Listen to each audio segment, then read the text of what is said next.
سڵاو بەڕێزان برگەی ڕۆژنامانیتان پێشکەش دەکەم و بەشێک لە مانشێت و هەواڵی ئەمڕۆی میدیاکانتان بۆ دەخینە ڕوو.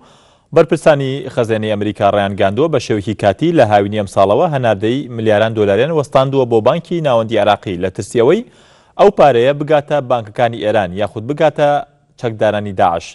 ئەم زانیاریانەش لەلایەن چەند بەرپرسێکی ئەمریکی و عێراقیەوە جەختی لێکراوەتەوە. ڕۆژنامە ئەمریکیەکە ئاشکرای کردووە بەرپرسانی ئەمریکی ترسیان هەیە ئەو چەکانی دەگەنرێتە عێراق بگەنە دەست دوژمنانی ئەمریکا. لە دوایەوەی بەرپرسانی عێراقی ڕەزامەند بوون لە سەرجەگیرکردنی سیستەمێکی تونتر بۆ کۆنتڕۆڵکردنی خستنە بازاڕی دۆلار.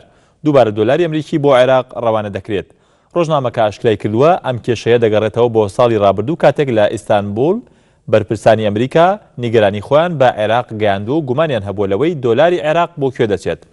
عێراق لە 2012دا زیاتر لە 3 میلیارد دۆلاری لە ئەمریکا ڕاکێشاوە، بەڵام لە 2014دا ئەو بڕە بۆتە 3 ئەوەندە و زیاتر لە 13 میلیارد دۆلاری ڕاکێشاوە.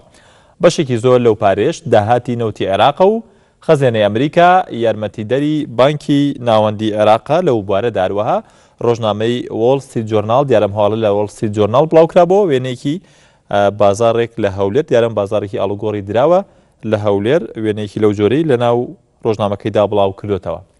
لە ناشناڵ پۆستیش بڵاوکراوەتەوە خانەنشینێکی سوپای کەنەدا کە لەگەڵ هێزە کوردیەکان لە ڕۆژئاوادا جەنگا بوو لە عێراق لەگەڵ 5 بیانی تر دەستگیر کرا. وتەبێژی وەزارەتی دەرەوەی کەنەدا ڕایگەیان ئێمە ئاگاداری دەستگیرکردنی ئەو هاوڵاتیەمانین.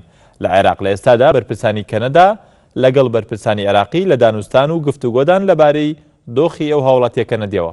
وتەبێژی وەزارەتی دەرەوەی کەنەدا ڕایگەیان ئەو لەگەڵ یەپەگەدا جەنگاوە لە دژی داعشەروها ئەمە شوێنەیەکی ئەو هاوڵاتیە کەنەدیە کە لە عێراق لەگەڵ چەند بیانێکی تردا دەستگیر کراوە. لە ڕۆژنامەی گاردیانی بەریتانیش بڵاو کراوەتەوە کوردەکان لە باکوور دەڵێن هێشتا ئێمە سەرکەوتوین. یەکێک لە وڵاتیانی ئامەد بە ڕۆژنامە بەریتانیەکەی ڕاگەاندووە ئەمە ئەنجامە نەبوو کە ئێمە پێشبینیمان دەکرد، بەڵام لەگەڵ هەموو ئەو فشارەی کە لەسەر هەدەپە هەبوو هێشتا ئێمەی کورد سەرکەوتوین. هەروەها ئەمەش وێنەی هاوڵاتێکی کووردە لە شاری ئامەد وەک ڕۆژنامەکە نووسیوێتی کاتێک کە ستەنجەداد لە چەند ڕۆژنامەیە کە ئەنجامی هەبژارنەکەی تورکیایی تێدا بڵاو کراوەتەوە.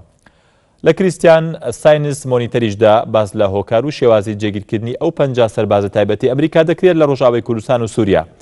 ئێمە ئاشفۆرد لە پەیمانگای کاتۆ لە واشنگتۆن ڕایگەاندووە ئەو هێزە بە شێوەیەکی کاریگەر هەماهەنگی لەگەڵ هێزە ئۆپۆزیسیۆنەکاندا دەکەن.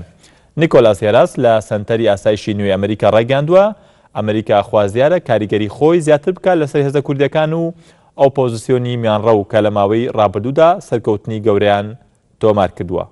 بەڵگەی ڕۆژنامانی پێشکەشکردن کاتێکی خۆش.